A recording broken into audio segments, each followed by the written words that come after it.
کیونکہ نبی صلی اللہ علیہ وسلم نے رمضان میں جتنے اہتمام سے رمضان کے روزے کو بیان کیا اتنے ہی اہتمام سے قیام اللیل بیان کیا، اور رمضان کا خاص قیام اللیل وہ تراویح ہے جو نبی نے 3 دن پڑھ کے چھوڑی، لیکن پھر صحابہ نے اس کو زندہ کیا، تو وہ بھی رمضان کے ساتھ خاص ہے، کیونکہ یہ نماز رمضان کے علاوہ نہیں ہوتی اس کیفیت کے ساتھ، تو یہ کیفیت کے ساتھ جو خاص نماز ہو رہی ہے جس کو محدثین نے نام بھی الگ دیا، تو یہ رمضان ہی کی خاصیت ہے۔ یہی وجہ ہے کہ رمضان عید کا چاند نظر آتے ہی تراویح ختم ہو جاتی ہے، جہاں تھی وہیں اسٹاپ کرنی پڑتی ہے آپ کو، تو یہ رمضان کی خاصیت ہے، تو اس کی بہت فضیلت ہے، تو دن میں روزہ رکھا کریں اور رات کو تراویح کا اہتمام کریں۔ باقی اور بھی بہت سارے اعمال ہیں رمضان میں کرنے کے، نبی صلی اللہ علیہ وسلم صحیح حدیث میں ہے کہ آپ رمضان میں سخاوت کا دریا بن جایا کرتے تھے، کیونکہ ہر نیکی کا ثواب بہت زیادہ بڑھ جاتا ہے، تو رمضان میں صدقہ خیرات بھی زیادہ کرنا چاہیے۔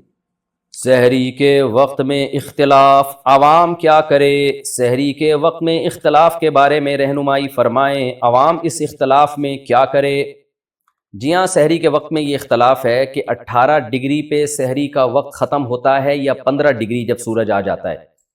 ہمارے شیخ حضرت مفتی رشید احمد صاحب رودیانوی رحمۃ اللہ علیہ رحمہ اللہ تعالیٰ فلکیات کے بہت ایکسپرٹ تھے، ماہر تھے، ان کی رائے یہ تھی کہ 15 ڈگری پہ جب سورج آتا ہے تو سحری کا وقت ختم ہوتا ہے، اور وہ آج کل جو نقشے چل رہے ہیں نا اس سے تقریباً 15-20 منٹ کے بعد وہ ٹائم شروع ہوتا ہے، لہذا اگر عام نقشوں میں ٹائم لکھا ہوا ہے کہ جی 5:40 پر لکھا ہے سحری کا ٹائم بند ہو رہا ہے، تو مفتی رشید احمد صاحب رحمہ اللہ تعالیٰ نے جو نقشے چھاپے ہیں ان کے مطابق وہ 5:40 کے بجائے 5:50 یا 55 ہوگا، 5:55 چل رہا ہے میرا خیال ہے۔ تو یہ 15 سے 20 منٹ کا اختلاف انڈیا پاکستان میں، لیکن جب آپ ناروے یا ان ملکوں کی طرف جاتے ہیں یورپ کی طرف تو یہ ٹائم اور زیادہ بڑھ جاتا ہے، یہ اختلاف کا جو ٹائم ہے۔ لیکن دارالعلوم کرنگی اور بنوری ٹاؤن وغیرہ کی رائے یہ ہے کہ 18 درجے پہ جب سورج ہوتا ہے تو پھر سحری کا وقت ختم ہوتا ہے، اور اس کے مطابق جو نقشے آج کل چھپے ہوئے ہیں وہ اسی کے مطابق چھپے ہوئے ہیں، وہ ٹائم ذرا جلدی ختم ہو جاتا ہے۔ اب یہ اختلاف ہے، تو اس میں اگر آپ مجھ سے پوچھتے ہیں کہ صحیح قول کیا ہے تو صحیح قول ہماری رائے میں مفتی رشید احمد صاحب کا قول صحیح ہے۔ وجہ اس کی یہ کہ وہ مشاہدے پر مبنی ہے، آپ نیوٹرل ہو کے اگر مشاہدہ کریں، یعنی نقشوں کو دائیں طرف رکھیں آپ، اور کسی سے کچھ بھی نہ سنیں آپ، کیونکہ آپ کسی کو ساتھ لے کے جائیں گے نا تو وہ پھر آپ کو نیوٹرل رہنے نہیں دے گا، کسی بھی قول والے کو لے جائیں گے وہ نیوٹرل نہیں رہنے دے گا آپ کو، آپ نے بالکل نیوٹرل ہو کے آپ چلے جائیں کسی ایسے گاؤں دیہات میں جہاں مطلع صاف ہو، اور آپ دیکھیں صبح صادق کا ٹائم خود دیکھیں، کسی بوڑھے کو لے جائیں جو صبح صادق دیکھ کے بتاتا ہو کہ صبح صادق کب ہو رہی ہے اور صبح کاذب کب ہو رہی ہے، اس کو یہ ان اختلافات کا نہ پتہ ہو، بالکل نیوٹرل آدمی کو آپ لے کے جائیں تو، اور وہ مشرق کی طرف دیکھے تو ایک روشنی پہلے جو ہے وہ ایسے لمبی عمود میں آئے گی، یہ صبح کاذب کہلاتی ہے، جھوٹی صبح، اور پھر ایک روشنی ایسے عمود میں پھیلنا شروع ہوگی جس کے بعد پھر روشنی ہی روشنی پھیلتی چلی جاتی ہے، یہ ہے صبح صادق۔ تو اس پر پوری امت کا اجماع ہے کہ پہلے صبح کاذب ہوتی ہے پھر صبح صادق ہوتی ہے، تو جب آپ اپنی آنکھوں سے دیکھیں گے بالکل نیوٹرل ہو کے تو پھر آپ دیکھیں صبح صادق کا ٹائم کب ہو رہا ہے، تو جو ٹائم ہے اس کو نوٹ کر لیں تو وہ مفتی رشید احمد صاحب کے نقشے کے مطابق ہوگا۔ یہ میں نے ان لوگوں سے پوچھا ہے جو بالکل نیوٹرل ہیں، جو گاؤں دیہاتوں میں اختلاف جانتے ہی نہیں ہیں، تو آپ کہیں بھی دنیا میں جائیں گے نا تو اس طرح سے آپ کو پتہ چل جائے گا، لیکن بہرحال اختلاف ہوتا ہے، دوسری طرف بھی علماء ہے تو ان کی ایک رائے ہے، تو جس آدمی میں تحقیق کی صلاحیت ہو، اس مسئلے میں تحقیق کر سکتا ہو، اور تحقیق ایسے ہی کرے گا کہ وہ نقشوں کو ایک طرف رکھے جا کے مشاہدہ کرے، تو وہ تو مشاہدے پر عمل کرے اپنے، اور جس میں تحقیق کی صلاحیت نہیں ہے تو ایک عامی آدمی پھر یہی کرتا ہے کہ بھائی جس طرف جمہور علماء ہیں ان کی رائے پر عمل کر لے، اور احتیاط والی رائے پر۔ احتیاط والی رائے یہ ہے کہ آپ سحری تو کر لیں دارالعلوم کرنگی کے نقشے کے مطابق، سحری یعنی جلدی روزہ بند کر لیں آپ، اور فجر کی نماز آپ مفتی رشید احمد صاحب رحمۃ اللہ علیہ کا جو نقشہ ہے اس کے مطابق پڑھیں، یعنی 15 منٹ لیٹ پڑھیں آپ، تو اس میں آپ کی فجر کی نماز بھی بالاتفاق صحیح ہو جائے گی سب علماء کے نزدیک، اور روزہ بھی آپ کا سب علماء کے نزدیک ٹھیک ہو جائے گا۔ تو یہ احتیاط والی رائے پر عوام عمل کرے، عوام کو ہم یہی مشورہ دیتے ہیں۔ باقی میرا اپنا معمول اور جو مفتی رشید احمد صاحب کا معمول تھا، اور جامعۃ الرشید کے بہت سے جو ماہر فلکیات ہیں ان کا معمول یہی ہے کہ وہ رمضان کا روزہ بھی مفتی رشید احمد صاحب رحمۃ اللہ علیہ کے نقشے کے مطابق رکھتے ہیں، کیونکہ اس رائے پر ان کو 100% اطمینان ہے۔ لیکن بہرحال اختلافی مسئلوں میں انسان اپنی رائے مسلط نہیں کر سکتا، اور خاص طور پر عوام میں۔ تو میرا یہ معمول گھر کے اندر تو ہے، لیکن میں پبلک پلیسز میں مفتی رشید احمد صاحب کی رائے پر عمل نہیں کرتا۔ پبلک پلیسز میں کہیں بیٹھے ہوں یا کہیں رشتہ دار آئے ہوں، مہمان ہوں، تو پھر جس ٹائم پہ سب سحری بند کر رہے ہیں ہم بھی اسی ٹائم پہ بند کرتے ہیں، تاکہ خام خامے کوئی جھگڑا نہ ہو، کوئی لوگوں کو اشکالات نہ ہو۔ ایسا نہ ہو کہ میں دیر تک کھا رہا ہوں تو لوگ پوچھیں مفتی صاحب سحری کا وقت ختم ہو گیا، ابھی آپ 15 منٹ بعد کس خوشی میں کھا رہے ہو، ان کو کون سمجھائے گا؟ تو ایک لوگوں میں ایک کنفیوژن پیدا ہوتی ہے، اختلاف پیدا ہوتا ہے، جھگڑے پیدا ہوتے ہیں. ایسا کام نہیں کرنا چاہیے جس سے لوگوں میں ایک اختلاف پیدا ہو. تو اس وقت ہم اپنی رائے چھوڑ دیتے ہیں، ہم کہتے ہیں کوئی بات نہیں، کوئی دیر تک کھانا فرض تو ہے نہیں. تو میں اعتکاف میں بھی کبھی بیٹھا ہوں، تو جس ٹائم پہ سارے اعتکاف والے جو دارالعلوم کرنگی کی رائے پر عمل کر رہے ہوتے ہیں تو ہم بھی اسی رائے پر عمل کرتے ہیں. البتہ نماز میں جلدی نہیں پڑھتا، اگر وہ پہلے ہو رہی ہے تو میں اپنی نماز میں بہرحال بعد نہیں پڑھتا ہوں، کیونکہ اس میں بہرحال احتیاط کا تقاضا یہی ہے کہ وہ دیر سے پڑھی جائے تاکہ بالاتفاق نماز ہماری صحیح ہو جائے. البتہ جب میں گھر میں روزہ رکھتا ہوں، سحری کرتا ہوں، تو چونکہ مجھے حضرت مفتی رشید احمد صاحب کی رائے پر 100% اطمینان ہے تو پھر میں انہی کے نقشے پر عمل کرتا ہوں، لیکن پبلک میں ایسا نہیں کرتا میں. اور آپ کو بھی مشورہ دے رہا ہوں، اگر کسی کو مفتی رشید احمد صاحب کی رائے پر 100% اطمینان ہو بھی جائے تو عوام میں ایک نئی جنگ نہ چھیڑے. وہ یہ بہت غلط حرکت ہوتی ہے کہ آپ کی ایک رائے بن گئی اور آپ سب پہ اس کو زبردستی تھوپنا شروع کر دیں اور عوام میں ایک اختلاف پیدا کرنا شروع کر دیں. عوام کے لیے اتنا کافی ہے کہ جس عالم پر اعتماد ہو اس کی رائے پر عمل کریں. تو اگر بنوری ٹاؤن دارالعلوم کرنگی کی رائے پر عمل کرتے ہیں تو آخرت میں نجات کے لیے ان کے لیے کافی ہے، کیونکہ بہرحال ایک ریلائبل ادارے ہیں اور ان کے بھی علماء اہل حق ہیں. تو اختلافی مسائل میں یہی ہے. اور بھی دیکھیں نا، امام شافعی کا کسی مسئلے میں اختلاف، امام حنیفہ ایک طرف، امام شافعی ایک طرف، تو جو ان اختلافی مسائل میں کرتے ہیں یہاں بھی وہی کر لینا چاہیے کہ آپ کو جس رائے پر اعتماد ہو عمل کریں، دوسرے پر نکیر نہ کریں، آپ اس کو برا بلا نہ کہیں. تو سب سے بہتر عوام کے لیے احتیاط والی رائے ہے کہ سحری دارالعلوم کرنگی کے نقشے کے مطابق بند کریں اور نماز مفتی رشید احمد صاحب رحمۃ اللہ علیہ کے نقشے کے مطابق پڑھیں. اچھا، یہ مفتی رشید احمد صاحب رحمہ اللہ کی جو رائے ہے یہ ان کی اکیلے کی نہیں ہے، دنیا میں اور بڑے بڑے ماہر فلکیات ہیں جو اسی رائے کے قائل ہیں.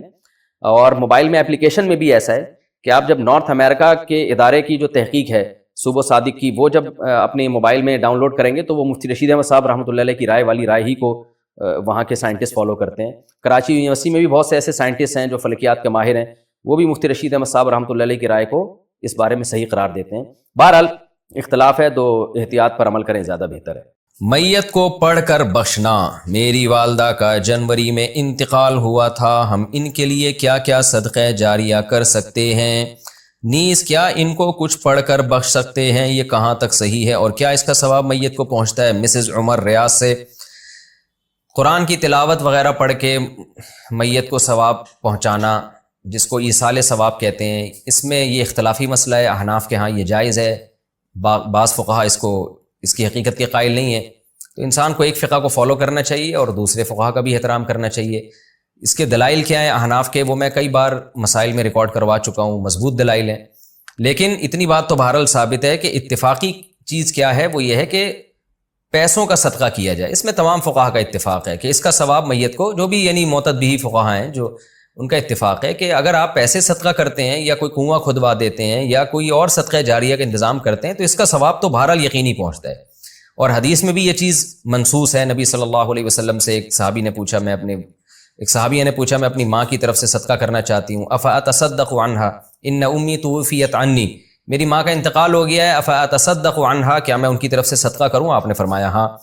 تو اس لیے زیادہ فوکس جس چیز کو کرنا چاہیے وہ ہے پیسے صدقہ کریں اپنی والدہ کے لیے، اور کوئی مدرسہ بنا دیں، مسجد بنا دیں، یا مسجد میں تعاون کر دیں، یا مدرسے میں تعاون کر دیں، یا یتیم خانے میں تعاون کر دیں.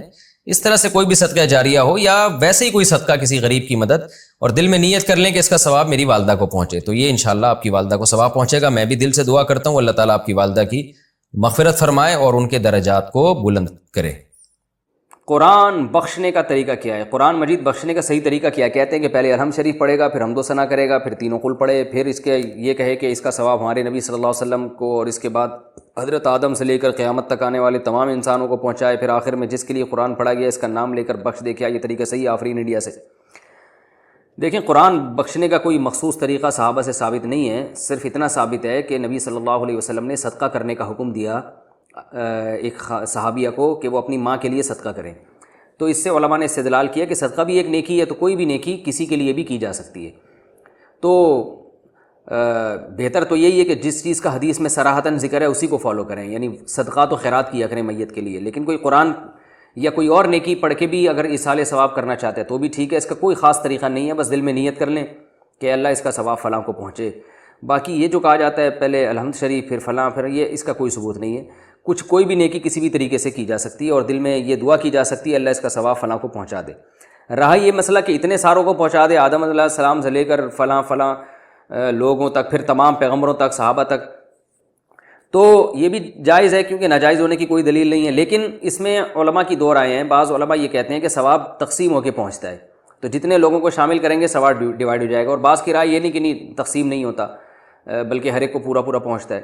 تو ان میں سے کسی بھی مسلک پہ کوئی مضبوط قرآن و سنت سے دلیل کسی کے پاس نہیں ہے کہ اللہ کی رحمت سے امید کی جا سکتی ہے کہ اللہ سب کو سارا ہی ثواب پہنچا دیں، اللہ چاہیں تو ڈیوائڈ کر کے پہنچا دیں. تو اس لیے کوئی ایسا خاص طریقہ نہیں ہے، جس طرح سے چاہیں کر لیں آپ. میرا جو اپنا معمول ہے، میں تو یہی کرتا ہوں کہ ایک تو صدقات و خیرات کو فوکس کرتا ہوں. جو میرا جو معمول ہے کہ جو میت کے لیے جو حدیث میں جو چیز منصوص ہے، جو متفق علیہ، اور اگر قرآن پڑھ کے کرنا چاہیں تو دل میں بس اتنی نیت کہ سورہ فاتحہ پڑھی یا کوئی بھی صورت پڑھ لی، اللہ اس کا ثواب فلاں کو پہنچے، تو سب طریقے ٹھیک ہیں. جنازے کے سامنے قرآن پڑھنے کی حقیقت. جنازے کے سامنے جو لوگ قرآن پڑھتے ہیں یا سورہ یاسین پڑھتے ہیں، کیا یہ عمل حدیث سے ثابت ہے یا بدعت ہے؟ عبدالصمد صاحب نے انڈیا سے پوچھا ہے. جنازے کے سامنے اسپیشل جنازے کی وجہ سے قرآن پڑھنا یا سورہ یاسین پڑھنا میرے علم میں ایسی کوئی حدیث نہیں ہے. تو اور جب تک جنازے کو نہلایا نہ گیا ہو تو اس کے سامنے تلاوت کرنے کو فقہا نے غلط لکھا ہے، ناجائز لکھا ہے.